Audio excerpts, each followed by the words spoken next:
Hari-hari ini anak-anak memasuki MPLS, baik itu tingkat aliyah maupun SMA ataupun SMK. Hari-hari ini mereka akan memasuki masa orientasi pengenalan siswa baru atau MPLS lah. Anak-anak sekalian, MPLS atau masa pengenalan lingkungan sekolah di kalangan sekolahan Nahdlatul Ulama, semuanya hampir dapat dipastikan semuanya ada materi ke NU-an, karena ini bagian dari dasar keimanan generasi muda NU. Sehingga perlu saat ini mengetahui PR apa yang harus dihadapi oleh generasi muda NU, adik-adik remaja NU. Anak-anak sekalian, lain dulu, lain sekarang loh ya. Kalau dulu mungkin PR-nya beda dengan sekarang. Kalau sekarang era IT, medsos menjamur, ya kan? Sosmed di mana-mana, itu adalah tantangan sendiri buat kalian generasi muda NU. Apa itu? Tidak ada lain adalah tiga. Istilahnya tiga tantangan. Satu dari medsos ataupun IT, banyak konten-konten yang menjauhkan kita dari akidah Islamiyah. Banyak konten-konten yang meruntuhkan akhlak kita. Dekadensi moral, penurunan moral, fresek, miras, dan sejenisnya sudah luar biasa. Ini saya katakan tantangan dari luar. Tantangan dari luar anak-anak sekalian. Tantangan dari luar. Fresek, minuman keras, sabu-sabu, ganja, itu harus betul-betul dijauhi. Itu adalah pengaruh dari luar yang sengaja menghancurkan umat Islam dari luar. Kemudian anak sekalian, pengaruh dari dalam, dari intern umat Islam. Dari intern umat Islam ada dua. Jadi semuanya menjadi tiga. Dua ini apa? Satu adalah radikalisme. Radikalisme ekstrim. Mereka selalu mengumandangkan negara ini harus dirubah.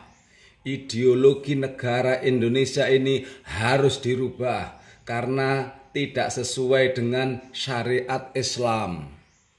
Sehingga mereka mengibarkan bendera dengan program khilafah. Kalau sistemnya tidak dirubah, ideologinya tidak diganti, sampai kapanpun Indonesia masuk negara tauhid. Kata mereka loh ya, jangan salah paham. Indonesia kategori negara kafir karena tidak sesuai dengan syariat Islam, kata mereka. Nah, semacam ini selalu digaungkan lewat media sosial. Tiada hari tanpa menggaungkan seperti ini. Di mana ada medsos, ada konten yang radikal seperti itu. Panjenengan bisa lihat sendiri. Mereka menganggap negara ini kafir, negara tauhid. Sehingga banyak terjadi pengeboman yang tahun-tahun yang lalu kita saksikan sendiri. Siapa yang mengebom itu? Tidak ada lain ya rakyat Indonesia. Tetapi mereka menganggap negara ini kafir. Lah inilah tantangan dari dalam yang pertama.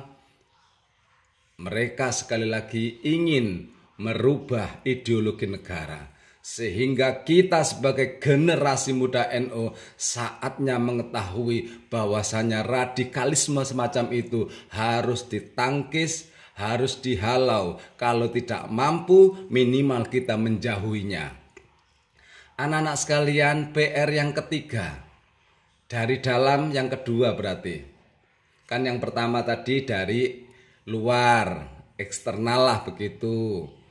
Yang ingin menghancurkan umat Islam lewat budaya-budaya asing, free sex, apalagi miras dan lain sejenisnya. Ini dari luar. Dari dalam, satu, radikalisme yang menginginkan ideologi negara ini dirubah. Ini adalah membahayakan. Yang ketiga adalah Wahabisme atau organisasi yang berafiliasi dengan Wahabi. Apa itu? Tiada hari tanpa mengkafirkan amalan kita. Tak baleni meneh ya. Mereka tiada hari tanpa membid'ahkan amalan kita. Bahkan amalan kita yang kita lakukan itu kategori dosa besar. Kata mereka lo ya, sekali lagi kata mereka. Kita istighosah, dosa bid'ah. Kita sholawatan, dosa bid'ah.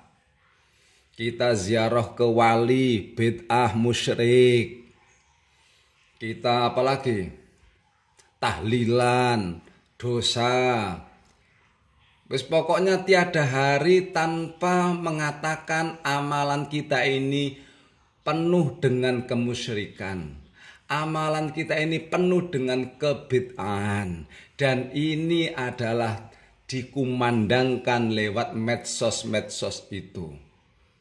Sehingga saatnya kita tahu, ketika kita buka HP, ternyata ada konten yang membid'ahkan, mengkafirkan amalan kita. Minimal kita tahu, oh berarti orang ini Wahabi, saya harus menjauhinya. Ketika kita membuka HP, ternyata di situ ada uploadan yang mengatakan negara ini kafir, harus dirubah. Minimal kita tahu, oh mereka itu adalah radikalisme yang harus untuk kita jauhi. Sehingga PR kita sekali lagi dengan mengetahui ya, dengan mengetahui apa istilahnya PR kita, minimal kita mengantisipasi tidak larut dalam pengaruh tadi, ya kan?